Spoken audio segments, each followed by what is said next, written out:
You have a camera that's just suspended right here directly in front of your face. And Heisenberg and I are yelling at each other. I'm like looking down and Neil's looking up here and we're like... Does that create a lot of problems in the performance, or do you find that you worked around that very quickly? Not if you're a professional.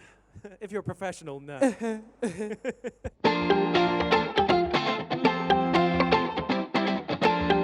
We're here at MCM to enjoy some panels. How are we doing?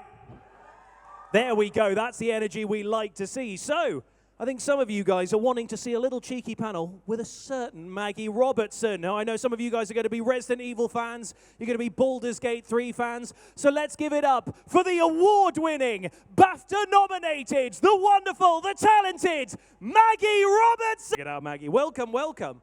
Guys, it's Maggie Robertson. Isn't that amazing? Oh, God. Do you know what? You came on with such grace. This is what I'm really like. The curtain falls as we come on. Hello, Maggie. How are you? Hello. Good. How are you? I'm doing very well. Thank you for asking. How's the show going for you so far? Very well. Is this your first MCM? No. No. How many MCMs would this be by now? One.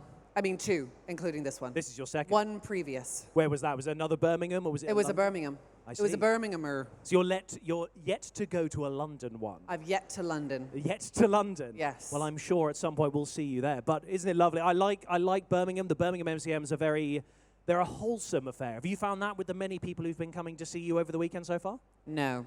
I see. Well. No, I have.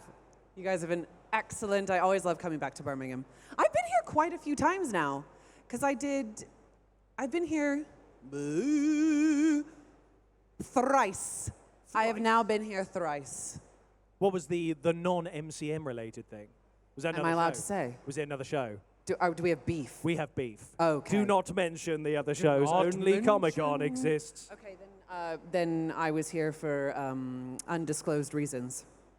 Disgusting. Anyway, let's talk about your wonderful roles that I know many people here are involved. I've written down some of your key ones. Obviously, Orin the Red in Baldur's Gate 3. Yes. Lady Dimitrescu in Resident Evil Village. Yes. Mother of Worms in Back for Blood. Oh, and yes. arguably your most groundbreaking role, the peanut vendor in Spidey and His Amazing Friends. Am I wrong, Maggie? I had to write down the one that sounded the most obscure to end that segment with. But your story about... Do you know what? I love that you did that. Really? And secondly, I was so excited to book that role. Really? Yes! Because that's an animated thing. And so I make residuals off of that. Oh, brilliant. Which I don't on games. There we go. So ironically, I feel like that peanut vendor is the one. Will have made me more money than... some of my games combined. Wow. Well, let's talk about the games. Yes. Instance, because I've been looking into I do research, Maggie. I don't just come on here and ask questions. I try and look into the people I interview. Wow. So, for instance, the story of how you got into voice acting, you were doing a master's degree at Lambda. Yes. And you moved to LA. Yes. And you booked Resident Evil about 3-4 months after moving. Yes. Is that right? So was it your first role? Why do you need me to say anything if you've done all the research? You're right. This is just for me to talk at you. But was there more to this? Were you already auditioning for loads of stuff when you got to LA, and this one you happened to book, or was it just a single audition and it was the one you did? No. Okay. Let me harken back in the memory banks. So, right. Fresh off the boat, moved to LA. Don't have an agent. Am just hustling, trying to figure out how to build a career as an actor. And I had moved to LA to pursue on camera, in fact. And then I think Resident Evil was the third thing I even booked when I moved to LA. And I didn't know what I was auditioning for at the time. I self-submitted, which is, it happens, but is unheard of for something of this caliber. But everything was under NDA. So all of the breakdown materials, the character names, the size, the name of the game was unreleased. So none of that was saying what it was. And I had no idea what I was auditioning for. And I went through the multiple rounds of callbacks and auditions, then callbacks, and then waited months after the callback to actually get the verdict on if I was cast. By that point, I've forgotten that I've auditioned. Right. And then so that I get the call, and I'm like, oh yeah, cool. Neat. How fun. I had even just applied because I was new to LA. I'd never done a video game before.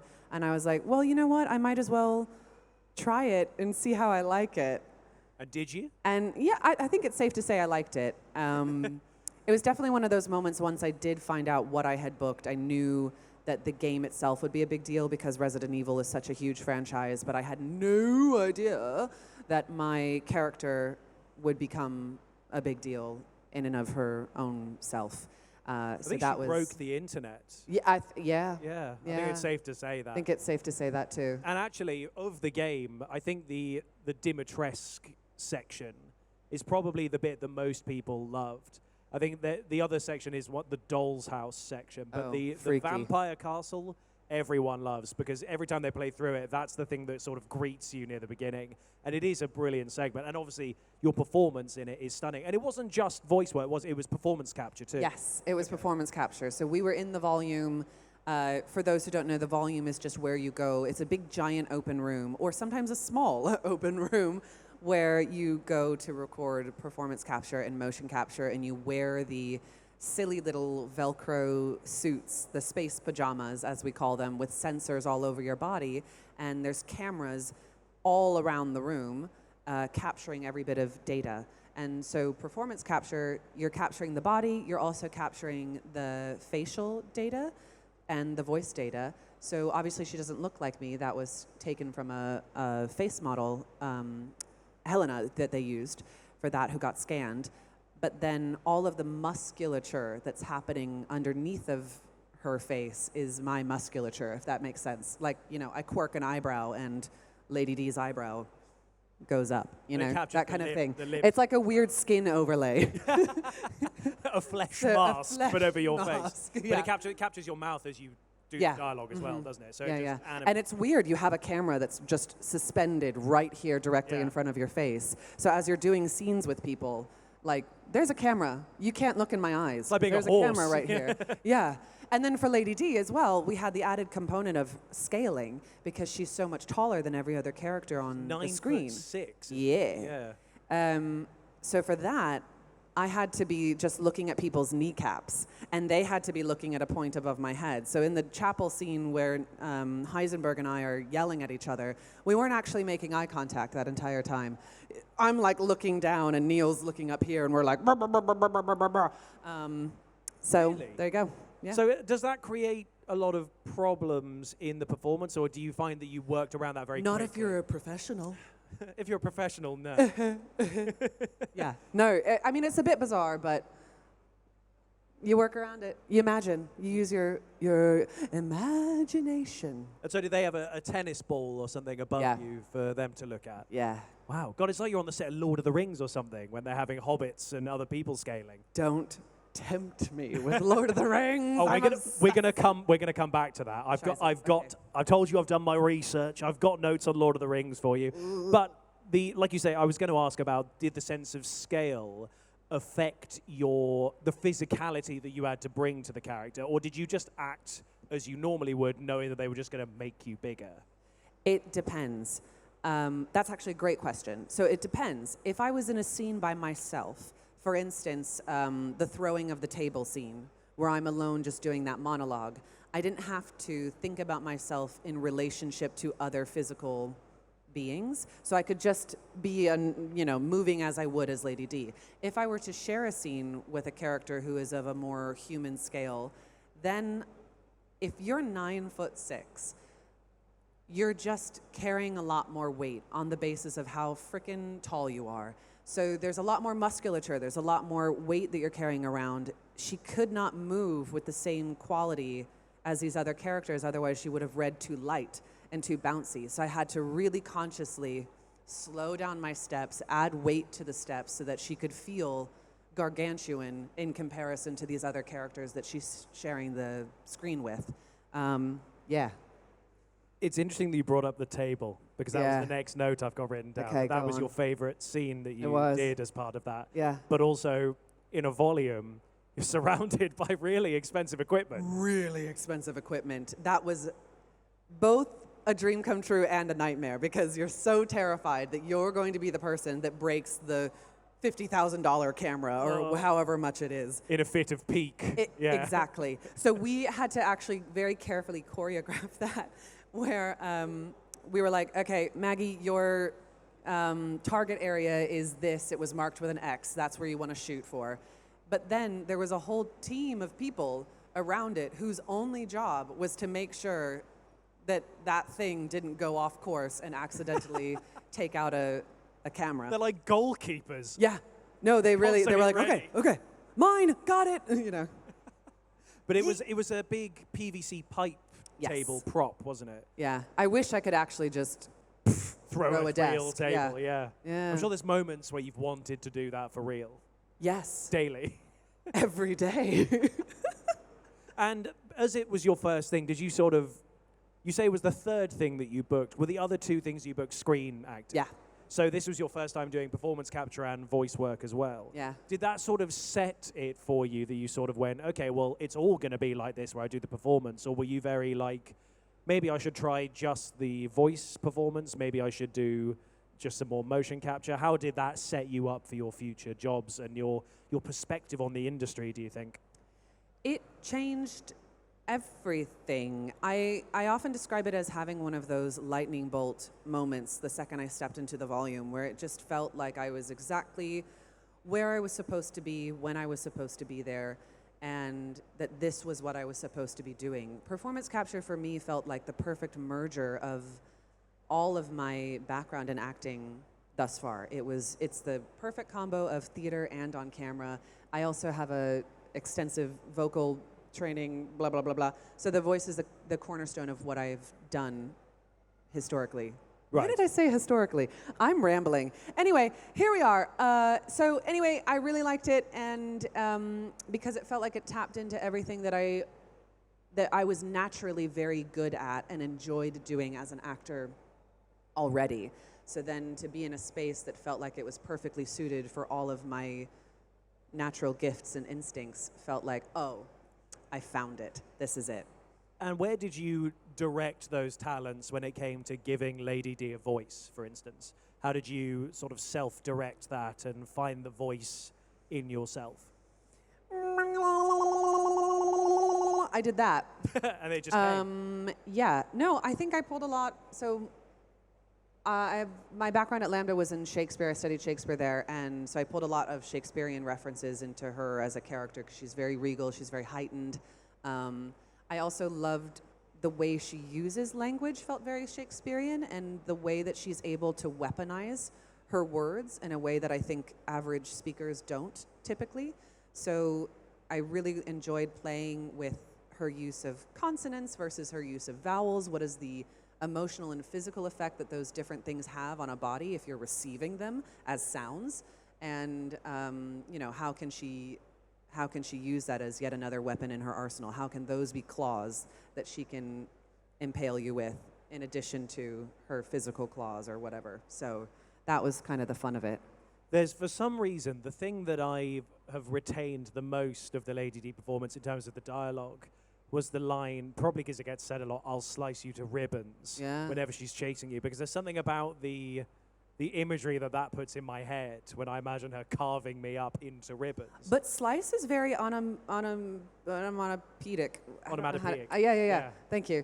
But isn't it though? Because when you say slice, it sounds like exactly what is happening. So that's the way of like, how can I use those sounds to further indicate or create a visceral reaction to an audience? That sort of brings me on to another thought that I'm having now that I'm remembering the interactions you have as a player with Lady D. Because in a lot of it, obviously, she'll see you. She sort of patrols around during some segments. And so I'm guessing you had to sort of do a sort of slow walk cycle for those. But then during chases, she's at a slightly different pace, but she also has to sort of clamber through doors. So how do you do that? Do you build a door frame out of PVC piping and you climb through it, or were you just hunching down? How did you guys do that? Yeah. Exactly that, was it? Yeah, exactly that. I also love the word clamber, so thank you for using it. That's quite all right. Yeah, no, we had different scaled set pieces. There was an Everybody Ate door, and then there was a Maggie door. And when people got to exit out of a scene through a door, I had to go through the Maggie door, which meant that I genuinely did clamber through and had to bend down, and they were able to capture that data. Wow.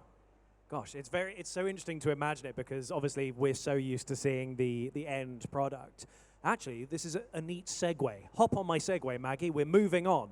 So, speaking of performance capture and voice capture, obviously another character that you're very well loved and known for is Orin the Red in Baldur's Gate 3. And actually, we see the Baldur's Gate cast, like yourself and some of the others who are next to you over on the autograph section. We see them on the stages a lot here. We've spoken to a lot of them on panels. And there's a lot of footage online of them sort of during the recording process. So actually, Baldur's Gate 3 has really shown the world what those performance captures were like. And so it sort of explained that side of voice acting and performance capture to everyone, which I think is great. So when it came to doing the difference between Resident Evil and Baldur's Gate, was it sort of like stepping back into a familiar pair of shoes? Like you sort of knew what you were doing? Or because it was different studios, was it sort of a different experience? Like how do they vary between studios and games? That's part of what I like about motion capture and performance capture, is that every time you step into the volume, it's different, because every studio, every game is using slightly different tech, has different preferences, so you're always kind of learning as you go. It requires a high amount of versatility and flexibility. You could come in with a plan, and then you figure out that plan is not going to work based on XYZ they have in the studio. I like that. For me, that feels like a nice challenge, and it means that I'm never getting too complacent in what I do, that I'm always having to stay on my toes and really be paying attention and not take things for granted. For Baldur's Gate, that one was different for me. With Resident Evil, because it was a linear script, we were able to film these cutscenes, and they're set in stone. That's it. That's what it is. So we were able to all come together as a cast and record them. By the time I came into BG3, they might have, I know they recorded some of this differently, but by the time I came in, what was happening was we were, because it's non-linear, you have to record each line individually. So you start and end back in your base pose. That way then, based on what choices the player makes in the game, those can be copy and pasted as needed wherever they need to be. So in the volume, you know, as Orin, I start in whatever base pose, and then I say the line, and I gesticulate, and I do whatever crazy things I want to do, and then I come back down. Can you show us your base pose for Orin at all?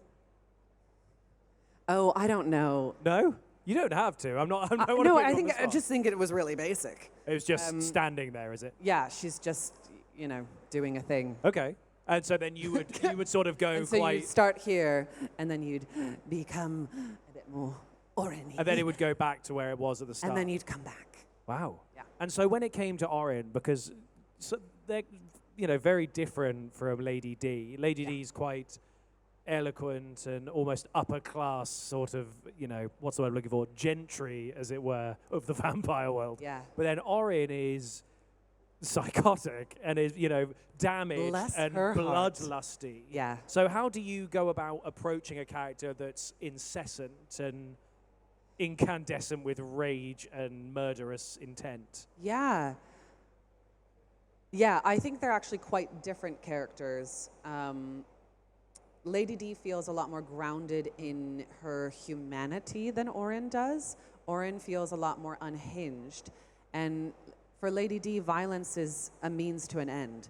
For Orin, it's pleasure. It's how she derives pleasure. It's joyful. And I think that's what makes her so scary, because of the joy with which she conducts all of these gruesome, horrific things. And her language, these are both characters that have a very specific way of using words and very specific way of using language. And for me, with my background especially, I love looking at that. And that is a large part of how I develop characters when I'm working on them. I actually thought Orin was quite intimidating when I first got the script, because her thoughts jump so quickly from like A to Z, then back to D, then to G, and ba. So my job as an actor was to make sense of all that and create that kind of connective tissue between those thoughts so that it made sense to me. And I think what unlocked that was once I discovered this kind of sense of play. She felt almost childlike and playful, and that's the joy of it. She's just having fun, and that's what makes her so scary. It's her unpredictability and her the childlikeness with which she commits these gruesome acts and uses horrific language. But that dichotomy is very freaky and psychotic. It really is. Yeah, but she's broken.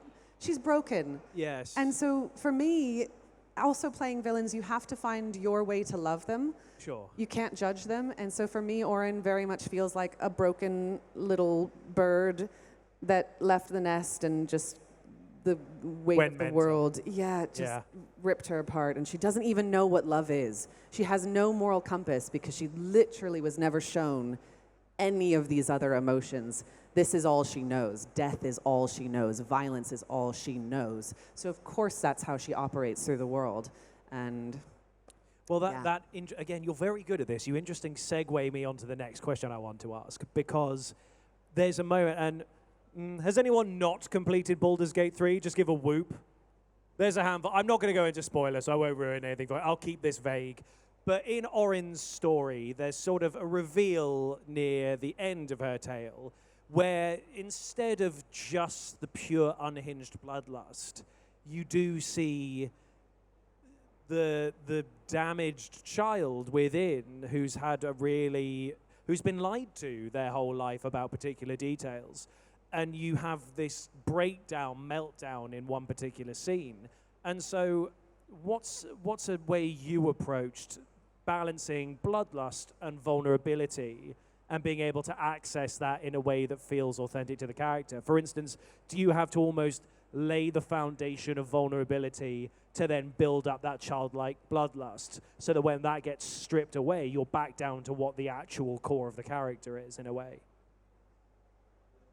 yeah. Tell me more. That sounds so smart, and so that's definitely what I did. Am I going too deep? Is this like being in an English class where they make you overanalyze poetry? Well, no, but here's the... Do you want the real tea? Is that I was so incredibly jet-lagged when I was recording.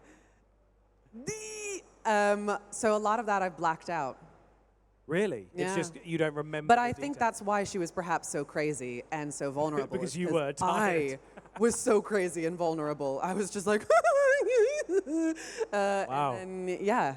So they were like, that'll work. That'll do, donkey. Yeah.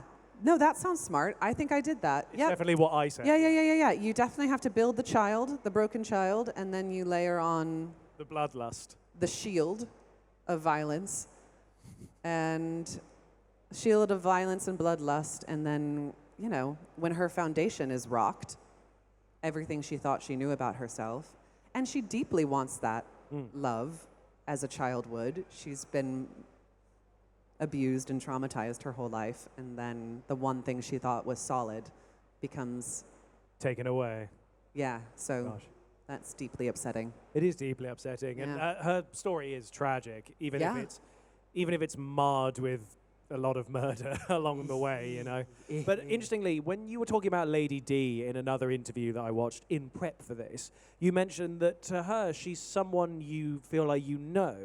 You don't see her as you, which I found quite an interesting thing for you to say. Do you feel the same with Orin as well? These aren't characters that you're like, that's me. You're like, no, that's someone I now know, and I feel I've got to know them intimately. Is it the same with both of those characters? Yeah. Good, okay. What is it that sort of separates them from you? Is it the fact that you have to really embody such different people and bring them to life? Well, I like to think that I'm not like them in a lot of ways, i.e. murder, villainy. Orin I'm probably more like than I would care to admit. I'm a bit chaotic and all of that. But yeah, I think because there's a healthy degree of separation when you're working on video games and specifically doing performance capture because the characters don't look like you.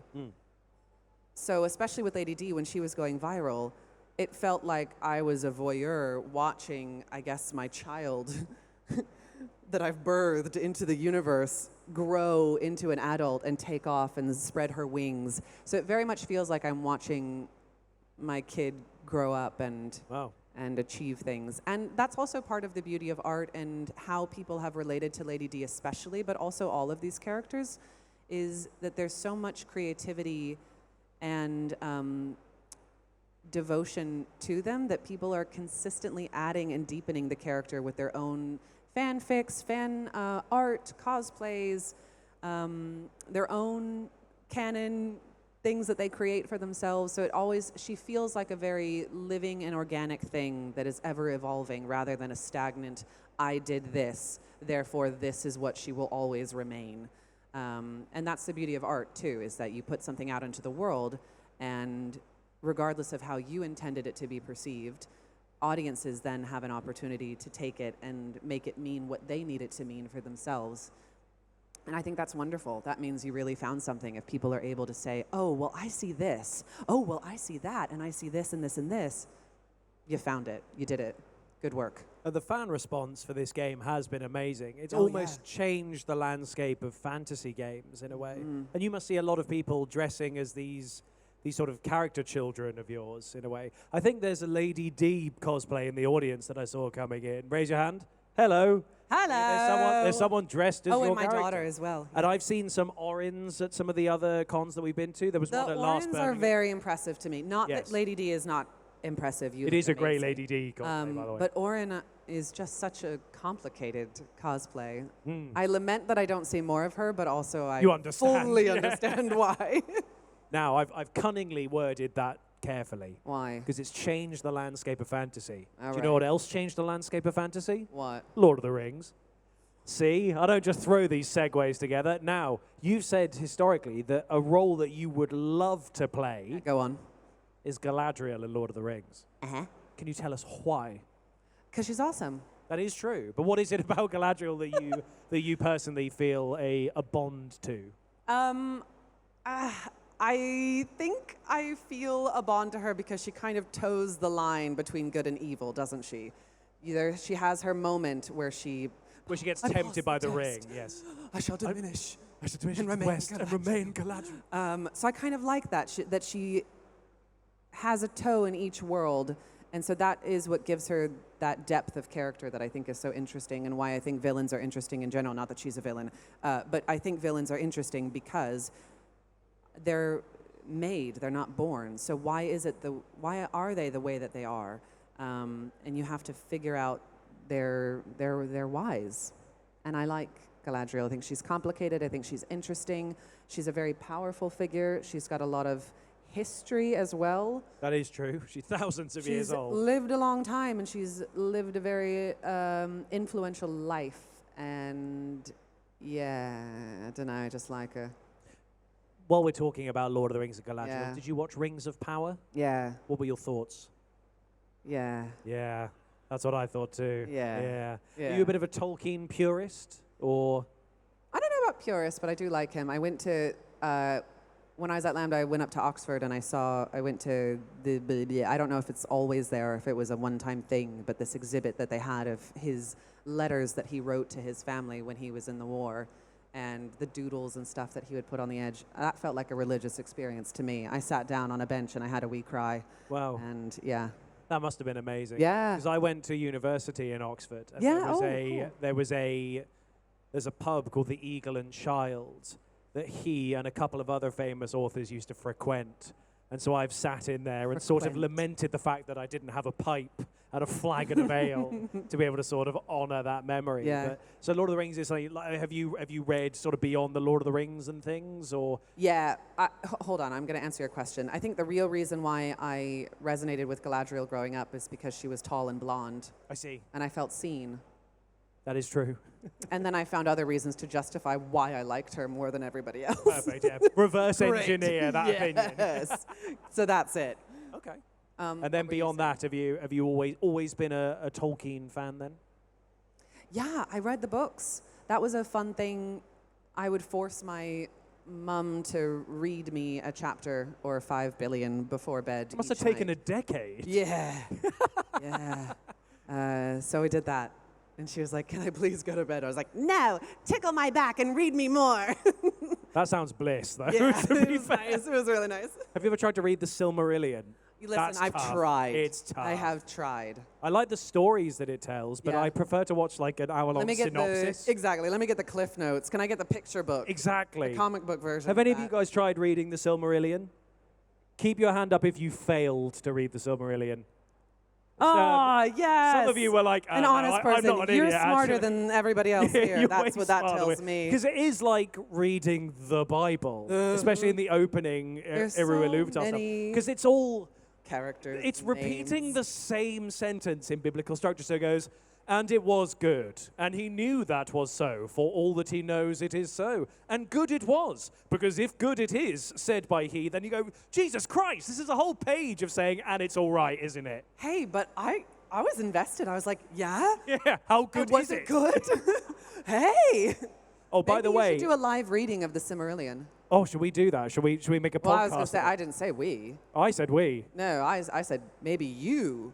Well, I said we. Should do- but I was I trying to said get you in you. on this. No, I'd like to just listen. Would you like to just I'll listen? lie back on the couch with a pen. Oh, that's a whole As panel. if you're my therapist. We're going to get Yes. this later. And tell me about how you thought about Galadriel.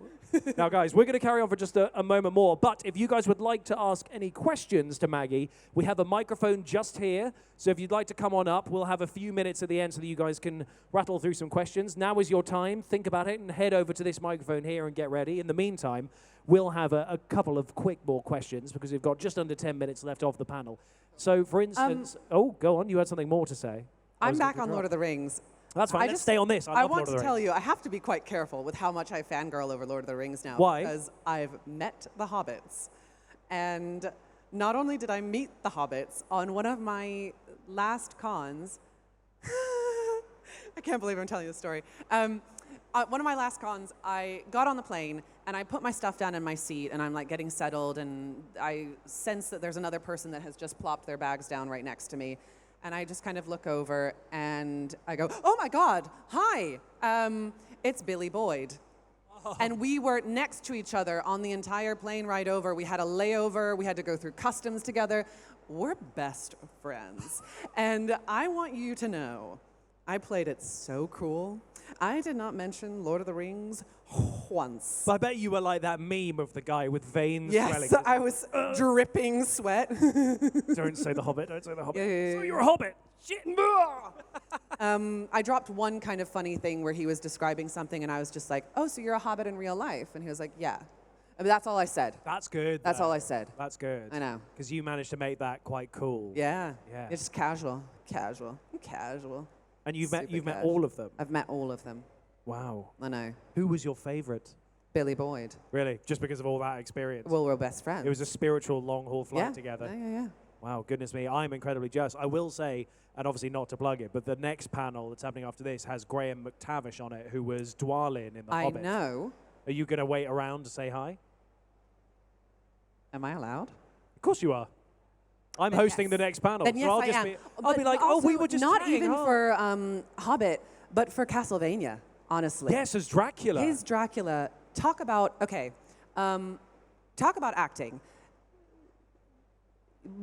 Talk about it. Go on. No, it's so funny to me because I had this experience when I was at Lambda, and you're learning all of these different techniques where they're teaching you how to use the fullest extent of your range, and it doesn't always have to be pretty the way you're using your voice, et cetera, et cetera, et cetera.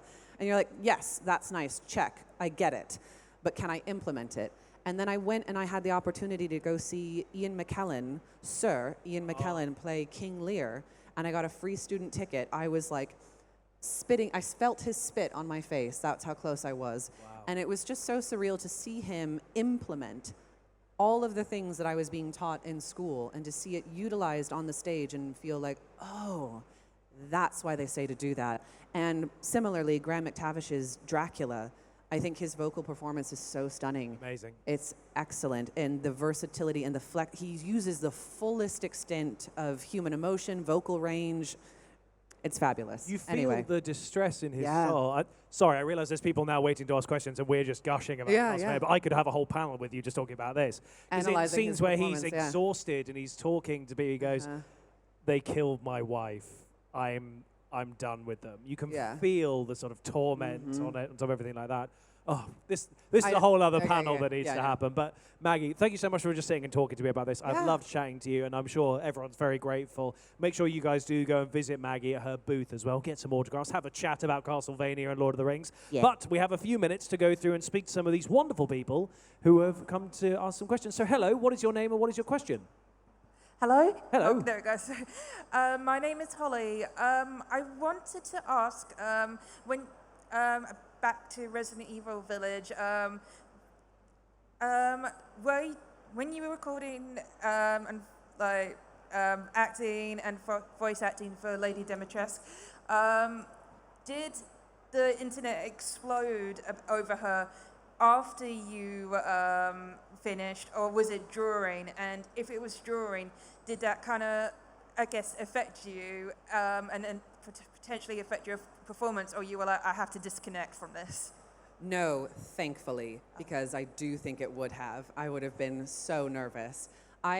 We had finished all of, I believe, my work. Maybe I was going in for occasional VO pickup sessions, but all of the PCAP stuff was done. But what was funny about it is that I was still under NDA. So she was going viral, but the game hadn't been released yet, and so I was still under NDA, and I couldn't talk to anybody about it. And this was also in the pandemic, so we're all just trapped at home.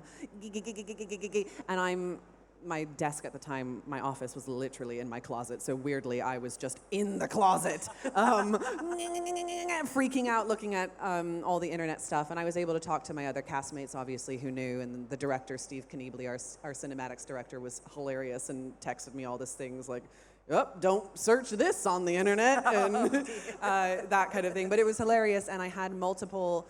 I've got so many friends who are gamers, and my high school guy friends were all in a thread talking about her and posting memes and da-da-da-da-da, and I'm just sitting there like,